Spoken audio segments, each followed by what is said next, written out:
السلام عليك يا رسول الله۔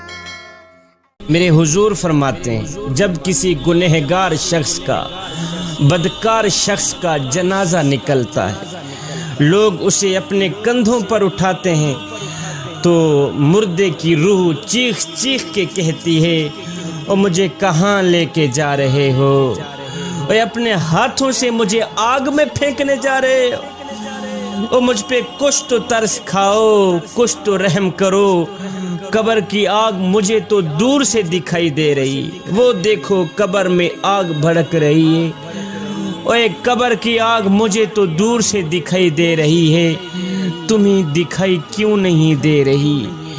میرے حضور فرماتے ہیں مردے کی چیخ انسان کے علاوہ ہر چیز سنتی ہے، ہر چیز سنتی ہے، اگر انسان سن لیں تو بے ہوش ہو جائیں۔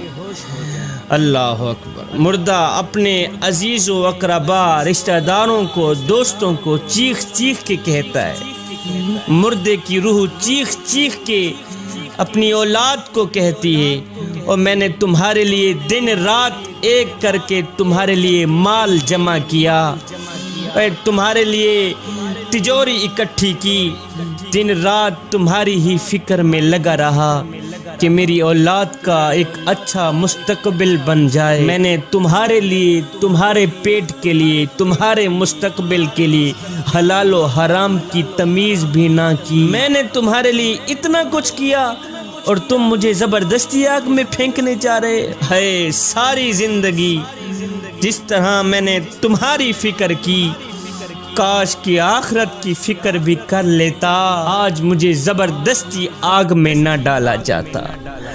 اللہ اکبر۔ پھر فرمایا جب مومن کا جنازہ نکلتا ہے، اللہ اکبر، میرے کریم نبی نے فرمایا، صحابہ جی یا رسول اللہ، فرمایا جب مومن کا جنازہ نکلتا ہے تو مومن کی روح کہتی ہے جلدی کرو، مجھے میرے اصلی مکان میں چھوڑ آؤ، جلدی کرو مجھے میرے اصلی گھر میں چھوڑ آؤ۔ ساری زندگی جس مالک کا نام جپتا رہا، ساری زندگی جس رب کا نام لیتا رہا، آج اسی کا میں نے دیدار بھی کرنا ہے، جلدی کرو، تم دیر کیوں کر رہے؟ فرمایا مردے کو جب قبر میں اتارا جاتا ہے تو وہ دو صورتوں میں پچھتاتا ہے، دو صورتوں میں پچھتاتا ہے مردہ۔ اگر وہ نیک بندہ ہوتا ہے تو اس بات پہ پچھتاتا ہے کہ اس نے زیادہ نیکیاں کیوں نہ کی، اگر وہ نیکوکار ہوتا ہے نا تو وہ اس بات پہ پچھتاتا ہے کہ اس نے زیادہ نیکیاں کیوں نہ کی، اور اگر وہ گنہگار ہوتا ہے تو اس بات پہ پچھتاتا ہے کہ اس نے گناہ کیوں کیے۔ جوانوں، ہم نے کبھی سوچا ہے کہ ہم مرنے کے بعد نیکیوں کی کمی پر پچھتائیں گے یا گناہوں کے زیادہ ہونے پر پچھتائیں گے؟ ہم نے تو کبھی نہیں سوچا۔